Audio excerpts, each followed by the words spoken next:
All right. We are now live with Ashley, the vegan trainer. For those of you guys are coming into our chat room, our live room, just a few reminders before we start. If you have any questions as we're having our conversation, just go ahead and post them in the chat.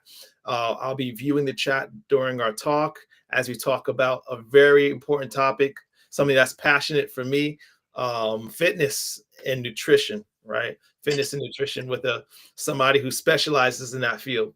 Um, I'll move those words out of your way, Ashley. Now they're like Oh yeah, no angels. problem. All good too. But yeah, so you can see the topic there: healing foodfully. All of us want to know how to heal, but how many of us know the power that food has to heal the body? All right. So, Mhm. greetings. Send your greetings in the chat. And your questions. Right, Joan. Greetings. Thank you for joining, Joan. If you have questions for Ashley as she's sharing her personal journey and her advice on nutrition, then definitely take advantage of this. Take advantage of this. So just as a brief introduction, because Ash is going to talk about her background and experience, but she is a certified nutrition specialist as well as a vegan personal trainer. Very good combination of things. But she also graduated from George Washington University and has a degree in public health. So she's a wealth of knowledge. You guys take advantage of this. Of course, as you know, this is going to be recorded, so we can send it to your friends, your family who need this information, right? So this is live. So those who are watching live interact with us, but definitely take advantage of the fact that this is going to be recorded, and you can send it to your friends and family. Sophia, thanks for watching from Atlanta. All right. Yeah. So yeah, let me go ahead and move the title screen from your face so we can see you better. Let me just move that there. Let's see. Oh, I also forgot. I wanted to do something a little different. I wanted to go live on Instagram, right? So um, Mhm. I'm gonna see if this works. Hopefully, this works. Instagram, obviously, everybody knows Instagram is a great platform. Um, but we've only been broadcasting on Facebook and YouTube. Does that sound crazy, Ashley? I don't know. Like, Well, honestly, when you said Facebook, I was like, I don't even know too many people that have Facebook. So yeah, yeah, like that you do YouTube. I was like, okay, we have a general yeah. something everybody uses. YouTube reaches everybody. Facebook's more from the older generation. Most of my clients are. So most of the clients I get do are who are diabetic and extremely insulin resistant. They are older. But yeah, Instagram. I've been always wanting to go live on Instagram, but so we're gonna try that tonight. Okay, it looks like we are live. It looks like I got a live preview on Instagram. So anyone, if you're watching on Instagram, let me know. Let me know if it's working. So, but if it does, then from now on, we got another platform to go live on. And obviously, actually I'll share you the link. I'll share this recording so you can give it post it on your channel as well. Right? But yeah, shame on me for not using such a great No, the thing I like about YouTube is that it doesn't require you to sign in. Everything requires a sign in, a password, and you're pretty much all your information. So I appreciate the YouTube because you can join it on YouTube and you don't have to have a sign in. it's easy.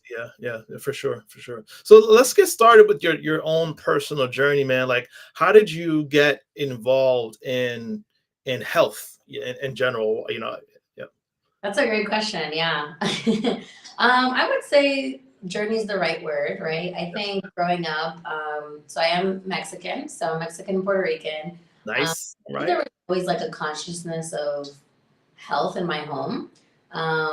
Yeah, I think growing up, we would always use teas as our kind of our medicine.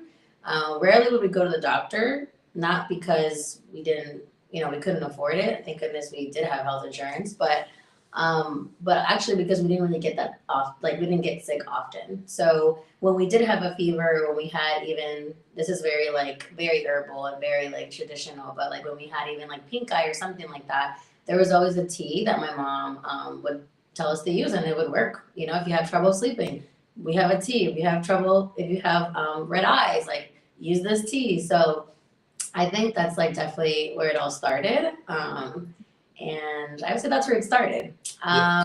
After, we leave the home, right? So I no longer live at home. I just continued to have an interest in health. And so, my bachelor's was in public health. I worked as a social worker, so still kind of in the realm of helping people, mental health needs more specifically.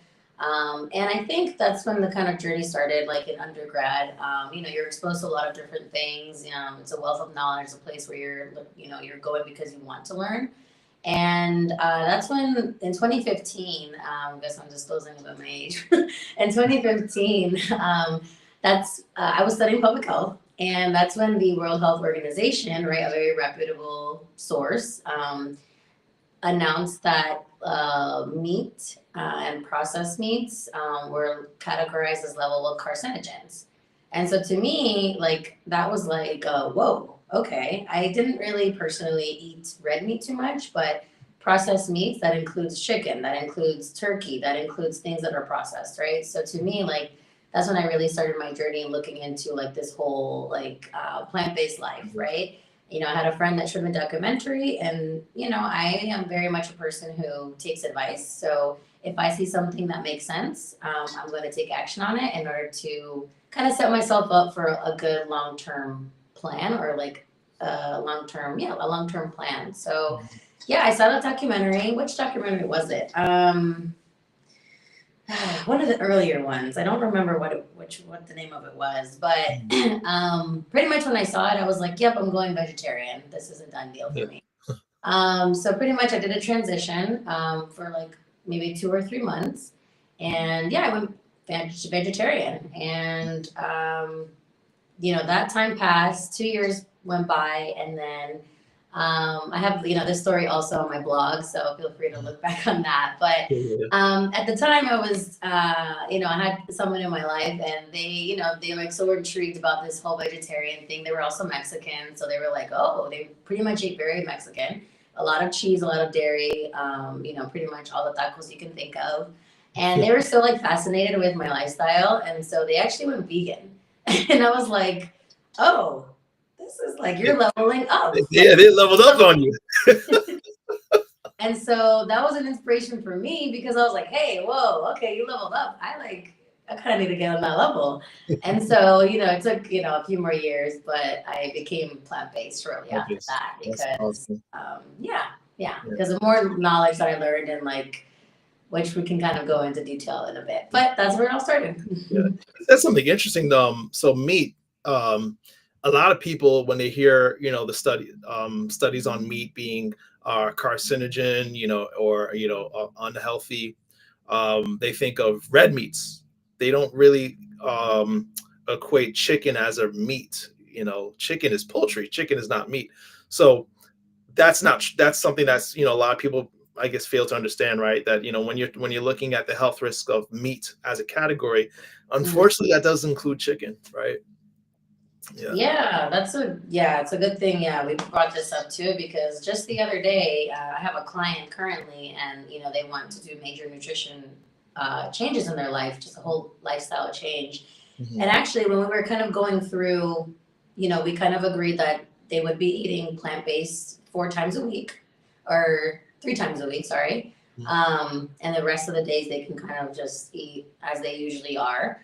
And so when I actually said, like, okay, you're going to be eating meat free, that was like a way like that I actually shouldn't have said, because she was like, oh, I don't eat that much red meat. And I was like, oh, okay, let me say this a different way. Animal free.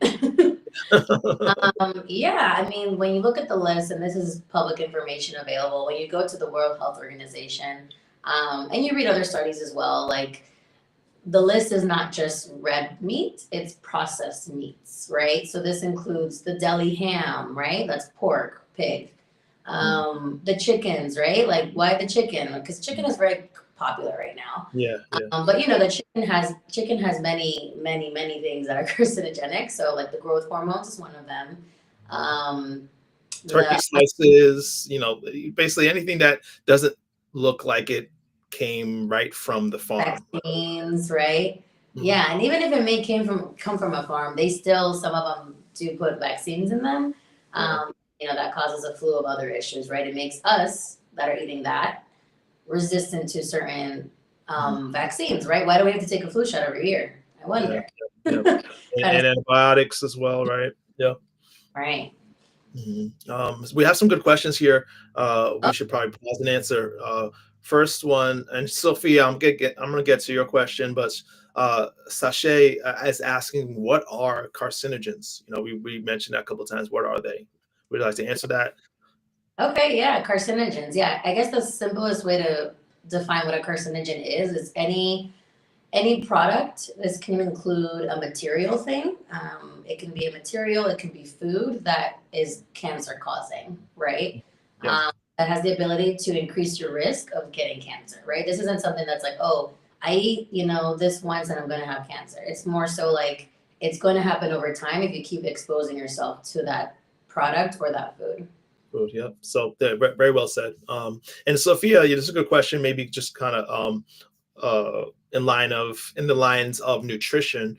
She has, I'm guessing, trouble sleeping. In your studies in nutrition, what would you recommend for someone having trouble sleeping? If you have any patients, it's a very important topic nowadays. A lot of people have insomnia, a lot of people have trouble sleeping. For a plethora of reasons, more than one. You study public health, you always, of course, learn that there's not one specific thing, but it's probably a slew of things. Right? Yeah. But as far as the nutrition aspect and fitness side as well, I would say that eating late is not necessarily the best. I would say that eating late would be something that would help you stay up, because you're pretty much, food is fuel, right? Maybe there are more foods that actually give you energy than others, but at the end of the day, if you eat late, that's kind of giving your body energy in a sense. And so it's kind of making you stay awake. So I would say I'm not in that. And then there are some foods too that just don't sit well when you like lay down. It kind of like the body starts to just act in a way where it's just not helping you feel soothed. It's just the body's kind of like working extra hard to do things, to break things down that it might necessarily should be breaking down, and that it might not even break down all the way. So as far as the nutrition side, that plays into that. Yeah. Do you have a recommendation for how long a person should wait before bedtime in their last meal?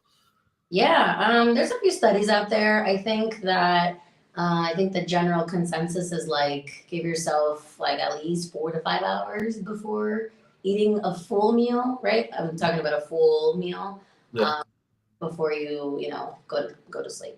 Yeah, and that actually is a great way to jumpstart if you want to start an intermittent fast schedule, right? Because you kind of go into the sleeping hours already fasted, and then if you could delay breakfast a little bit, you've got a good intermittent fast. So yeah, that's really good. That's the advice I hear a lot to help sleep. Some of us are eating too soon. I mean, too close to bedtime, especially caffeine too. If there's any, there's caffeine in a lot of things, a lot of beverages. Even if you're not drinking coffee, I think a lot of times that could be a problem too with people sleeping. Sleeping. But yeah, guys, if you have any other questions, definitely go into it. So as we're gonna ask, we gotta talk about protein, right? So as a vegan trainer, my question is, what commonly asked question or concern you get? I'm guessing probably people want to say, where am I going to get my protein? But is that the most common question or concern people have when you got them on a vegan diet? I think actually there's two common misconceptions / concerns. I think honestly the main one is cultural. So I myself, as I mentioned, am Mexican and Puerto Rican, so like a lot of the family functions that I go to, or the traditional things we do, they're associated with food, right? So food is not only something that we need just for survival, but it's also something that people associate with memories and associate with things that they like, an emotional part of your brain, right? An emotional part of you. And so sometimes when people when we kind of have this discussion, I think the resistance or the concern is it's just like it's associated with something that they're used to doing, something that they're traditionally used to doing, and so they don't want to be taken away from that, because if it's part of their culture and stuff like that, it can be a hard barrier to break. But I will say it's not an excuse because, I have a whole article on this as well of like, being Mexican and vegan, and just kind of navigating like how I navigate that, right? I do go to Mexico, every other year or so. And so like, how do I navigate that? So I would say like that is a barrier, but I think it's important to just, just think of the bigger pictures is important, right? I mean, at the end of the day, you don't have to dissociate yourself from, your family functions just because you eat a different way, right? I think after some time when people see that you're really serious and committed to this new lifestyle, right? And just even just with other topics of life, right? Like if you, suddenly become Christian or like let's just say you now exercise a lot, right? Those are lifestyle changes. And I would hope that people that you love and spend time with are respect that, right? And hopefully even accommodating. So I think after a certain amount of time, like people will soon come to just accept it. Or at least, you may have to have a serious conversation or whatnot. But yeah, I would hope that that's a conversation that can be openly had. It could be huge. I mean, especially like that feeling of like a loss of identity. I think people have because so I'm Haitian, and so Mhm. we take a lot of pride in Haitians take a lot of pride in their food. If I were to tell my grandma that I was gonna eat her, chicken or whatever, and she didn't understand the change and transition I'm making, there was gonna be some problems, right? So Yeah. there's that loss of identity that people identify so much with their culture and who they are with food. So you're right, it does take time. But one thing that's good, actually, you probably would agree, is that even especially in Mexican culture, your food choices are so rich. You can still eat very close to the culture, right? Just Hmm. little tweaks, like you're just not going to add cheese, or maybe you'll do vegan cheese instead, right? Yeah. You'll do beans instead of beef, right? So you could still, would you agree you could still eat within your culture?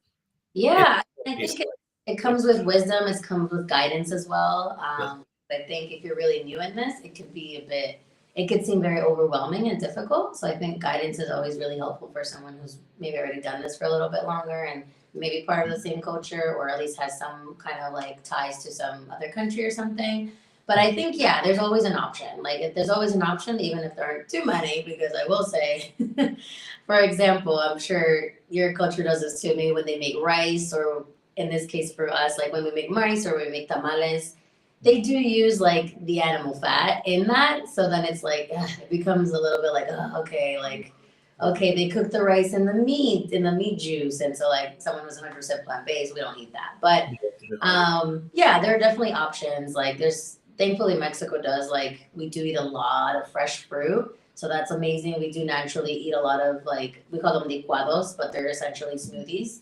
Mhm. So thankfully we can eat a lot of that. Like the tortillas are naturally vegan, and so like you said, like we can have bean ones. And I was pleasantly surprised when I went to Tijuana, which is like on the border of California and Mexico. It's technically a Mexican territory, but they pleasantly had like actually some options. Like they had like mushrooms and like for enchiladas they had mushrooms and like they had just beans and like you kind of have to go down the list like okay, no cheese please, no sour cream. But like Yeah. they're very like I think they're becoming more open because like this is like a very not it's not just trendy, but I definitely think we're on the trajectory not only because more people are becoming more aware, but because for the planet, right? That's right. Tomorrow's Earth Day. So like we're, our resources are limited and we can only kind of grab from the earth so much. Yeah. So I Yeah. think it's becoming more common as well. Yeah.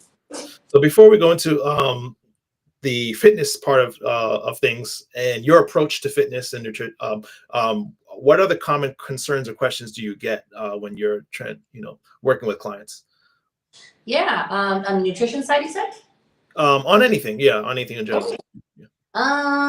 Let's see. There's perceived lack of time, right? Okay. Oh, like I already have all this going on, and it's like, no one wants to add one more thing on their to-do list, right? But Mhm. I think, one of the ways that I like approach clients and I do have clients that I've had for up to 5 years. Like I do have clients for quite a bit of time because I think it's about understanding also their situation, right? Like you can't just throw everything all at once, right? I think I at least try to manage it in a way where we're doing incremental changes, where we're doing Okay. small things at a time, right? And we don't want to always take away. We want to substitute, right? Let's add this. Let's try this. Instead of just like none of this, none of this. I think that's not really a good approach. But I think, yeah, perceived lack of time, lack of ability to be able to handle all that. I have clients that have kids, right? I have clients that have all my clients have full-time jobs, of course, Mhm. and very high demanding jobs, which is what makes personal training, our services, really convenient, right? We work with your schedule, Yeah. whenever you're available, is that's when we'll get it in. So I think a lifestyle change, keeping that in mind and doing things gradually, is a way where we kind of like combat that barrier. Yeah. Um, yeah, I think some people are intimidated. If they haven't ever, let's just say, done strength training, but they know that there's so many benefits of it, right? Benefits of strength training, doing workouts with weights. There's so many health benefits. We were both at the women's wellness event not too long ago at Howard University, and I did a fitness demonstration and a talk on perimenopause and menopause and why strength training helps during those stages of life and obviously before as well. But I think, yeah, some people are intimidated with like using weights or like maybe like scared of re-injuring or re-triggering like an injury that they might have had because they did something incorrectly and then they triggered. So I think those are some concerns. But we always do things, like I said, gradually based off of like the fitness level that they're at, because it wouldn't be appropriate to start someone off with deadlifts if they haven't worked out in like 8 months. Since high school. Yeah. Yeah. Right, before COVID or something like Yeah.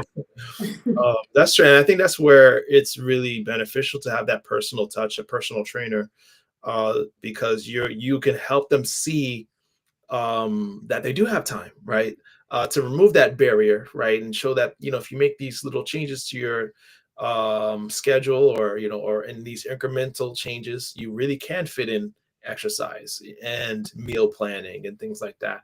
But sometimes it's hard to do that by yourself because of that perceived lack of time or ability and fear Mhm. of change. So I want to And address the question. Go I just want to say one more thing. I think too, a lot of people, at least in the area that I meet with clients pretty much all around virtually, and then when I'm home based in the DMV. But I think like in this area specifically, I think a lot of people tend to neglect their health because of professional ambition, and so like that's kind of their main priority, but then they kind of like neglect their own health, and I think that's also like something as well that I've encountered. And ahead. they find it really helpful to have someone accountable, because it's a constant reminder that like I'm also a priority, not just No, my job. that's true. And it's so sad. Like as a PA, a lot of times it's, people who now are suffering with end stage renal failure, or they have liver disease, diabetes, cancer. They've gone all their life neglecting their health, and now they're trying to play catch up, right? They're trying to mop up the mess, essentially. But how much of that could have been avoided if they just took the time to prioritize their health, even if just a little more than they are now. We have some questions from Sheila. So Sheila, thanks for answering and for asking these questions. She says, I was told I have a lot of inflammation in the body. And what would help inflammation? What would help with that? And she also mentions that she started making some changes, being gluten-free, and trying to eat healthier with no sugar and dairy. You have any other recommendations for inflammation? Yeah. Yeah, I think those are a great start. I mean, dairy causes a lot of inflammation, as well as the meat products that we described, like chicken, turkey, and all of that. So I think you're already off to a great start. I think there's something called the FOB diet, which you may or may not be doing, and that basically is just, it's kind of like a process of elimination and seeing what your body exactly is uh, responding negatively to, right? Um, so it's kind of like writing a food diary and kind of just seeing what exactly it is your body's responding to with this inflammation, right? And I'm not sure too, like what kind of inflammation it is. That's additional kind of follow up questions, but that's another like way that I do with clients as well.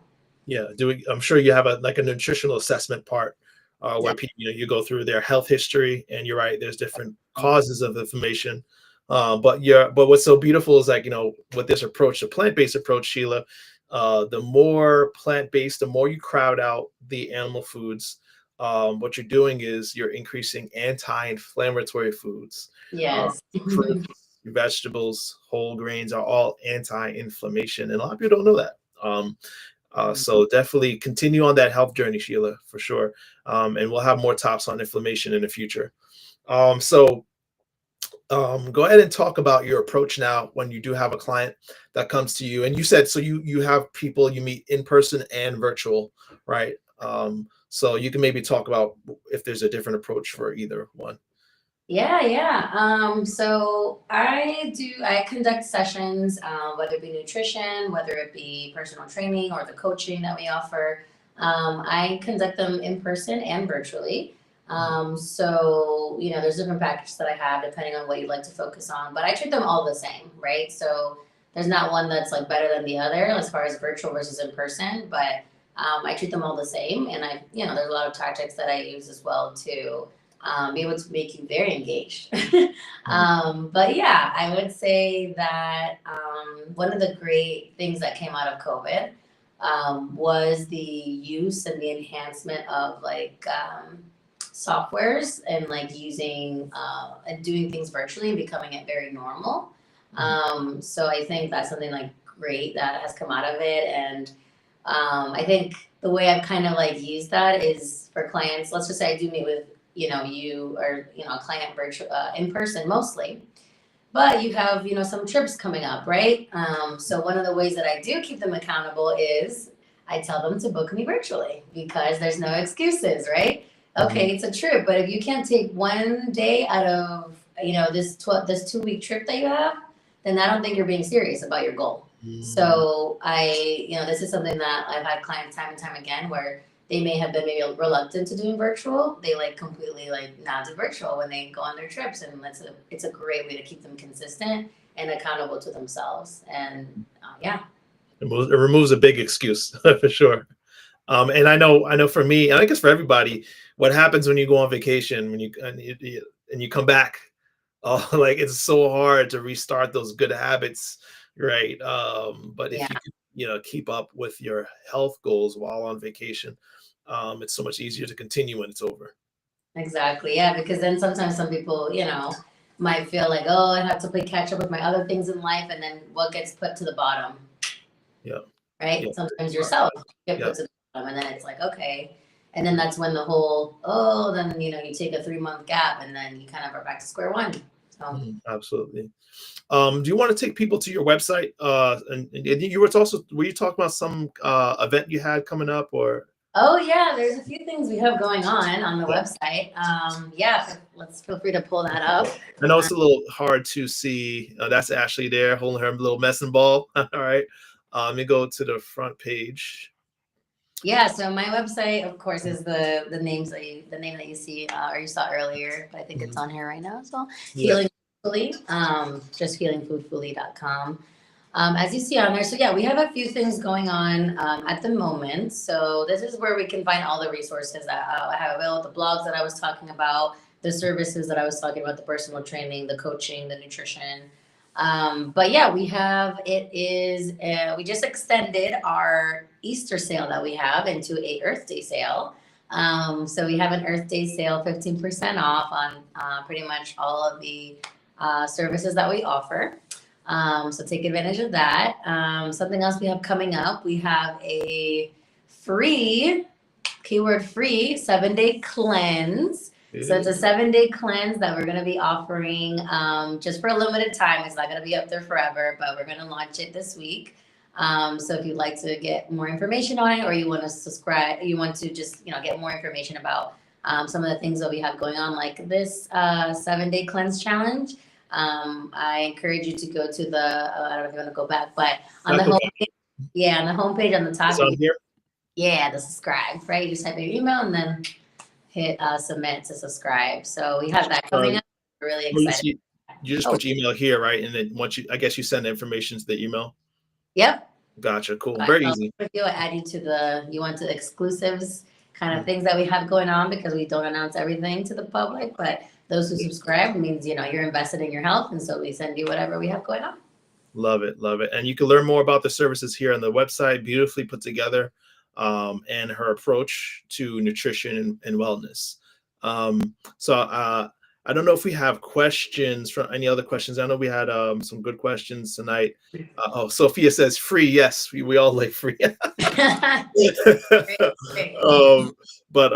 I definitely like you guys to reach out to Ashley, someone who is very well versed and well educated in the field of plant-based nutrition and fitness.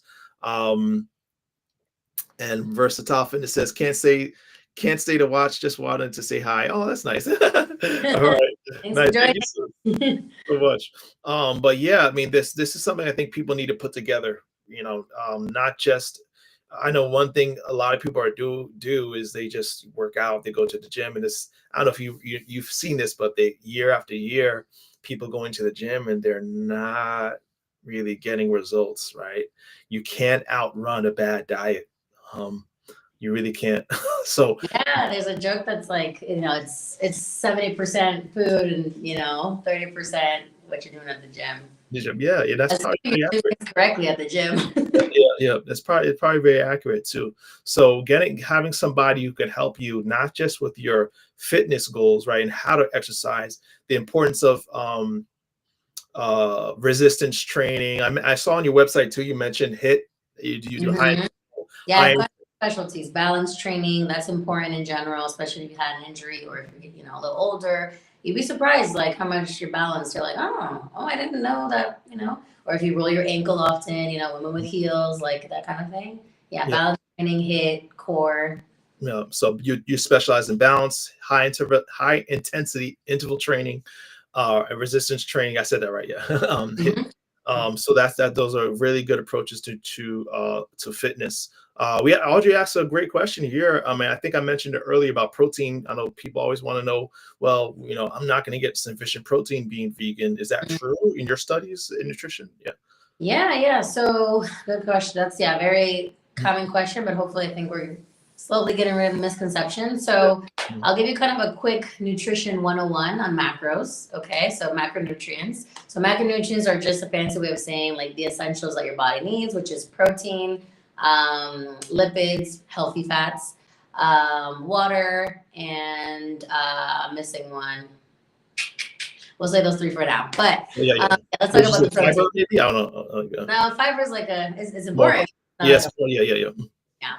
But anyhow, the protein. So there are complete proteins and incomplete proteins. So this is where it gets like very specific and when it comes to eating plant-based, because you do want to make sure you are getting a complete source of protein at least a few times a week. So a complete protein source is basically has the amino acids, which is what proteins are made of. We're getting again a little technical, but amino acids are what proteins are made of. And so your body is actually able to produce a certain number of amino acids, but it's also not able to produce, I believe it's 11 of them. So the 11 are called essential amino acids. And when you have a complete protein, it includes the essential and the non-essential. Okay, so it includes the ones that your body is able to make, and it includes the one that your body is not able to make. So that's really important, because if you're not getting complete protein sources, which I'll list a few, of course, I know we're all waiting. If you're not getting a diet with complete protein sources, then that's where, it could be a bit of a problem. And you can get malnutrition. And it's not too much of a concern in the US, to be completely honest, because there's so many things that have protein, like even like cereal has protein.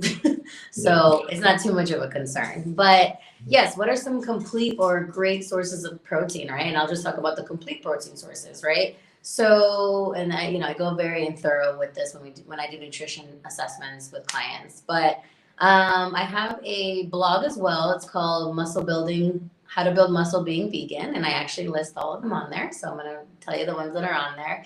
But quinoa, or quinoa as people say, quinoa, that's a really, really good protein source, not only because it has the complete proteins, but it also has fiber. It also is a whole grain. So it's very healthy. What's another one? Amaranth. It's another grain, but it's also a complete protein as well. It's a grain. They're very tiny. But even just sprinkling a bit in your foods, like as you're cooking rice or something, it just goes a long way. And then the third one I'll talk about is soy. Soy has a lot of debates in the community, but I will say there are sufficient studies to say that I would be confident to say that it is a healthy source of protein, of complete protein. Yeah, yeah. Very, very, very well put. Very well put. The only thing I would add to that too, like in more specific to it, the way Audrey worded her question, meat Mm. having more protein. The reason why a lot of people think that is because, yeah, animals have a similar amino acid profile as humans because we are also animals, right? So of course, if you want a complete protein, then eat humans because the only thing that has the same amino profile as us is a human being.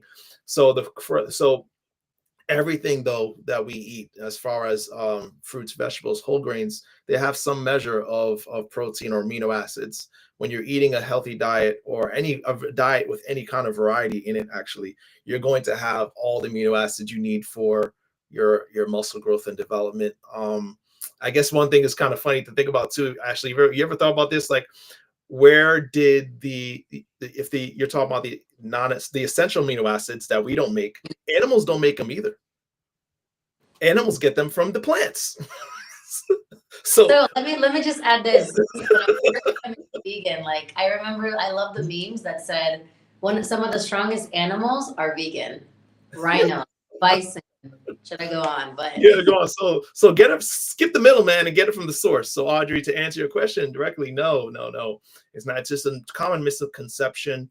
Unfortunately, we're I still, love that. Skip the middleman. That's yeah, so love yeah, that. go straight to the source. It is actually not just a fallacy, but and if you look at all the reasons for eating plant proteins, they are superior, to animal proteins for the health benefits. But then, great question, man.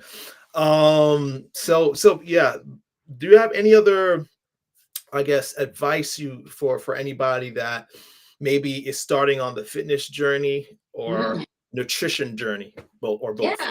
I think like the word journey kind of just says it, right? Like just, Yeah. don't be I would say treat it as a journey, right? You're gonna learn things along the way. You're gonna, possibly make mistakes or, you might have some slight setbacks, but just keep going. The biggest advice I can just tell you is just keep going. Like do not stop. Like life does happen, life be lifing, as we say.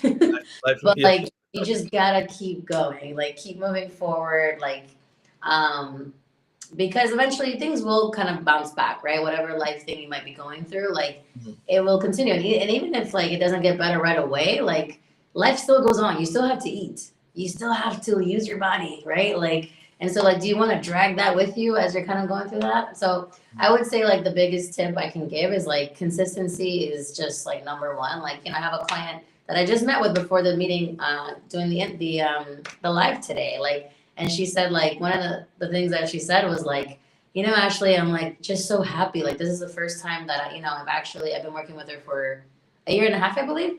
And she's like, this is the first time that I've actually like continued like training even when I'm going through really difficult seasons of life. Because she's going through kind of a lot. She's kind of just there's life here, life there. I'm like, man, you're really going through it this year, 2025. Like there's just the kids thing or like,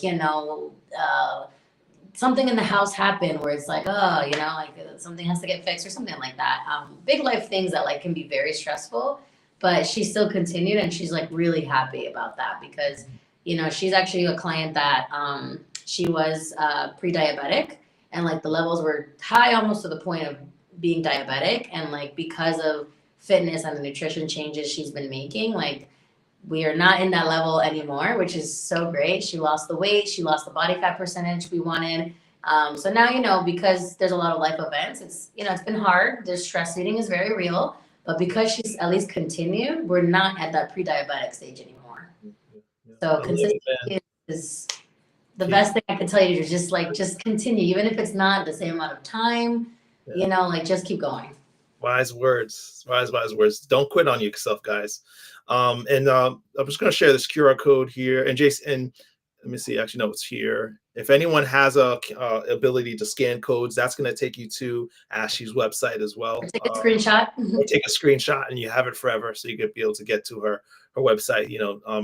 Excellent talk. We definitely have to have you on again. JC Skate Hills, I don't want to ignore your comment. Protein needs are minimal. I agree with that. The idea of that, I should say, to the degree that people blow up protein needs, definitely over exaggerated. But yeah, that definitely deserves its own topic or its own talk. But yeah, Ashley, man, it's been great. We're definitely gonna have you on again. All right. I think it's been great having you. Thank you, everybody, for all the great questions. Like, if you have more questions, feel free to reach out, rewatch the video, subscribe to the website so you can get tapped in even more. Yes. So as always, beloved, I pray above all things that you may prosper and be in good health, even as your soul prospers. We'll see you next week, same time. All right. Bye, everybody.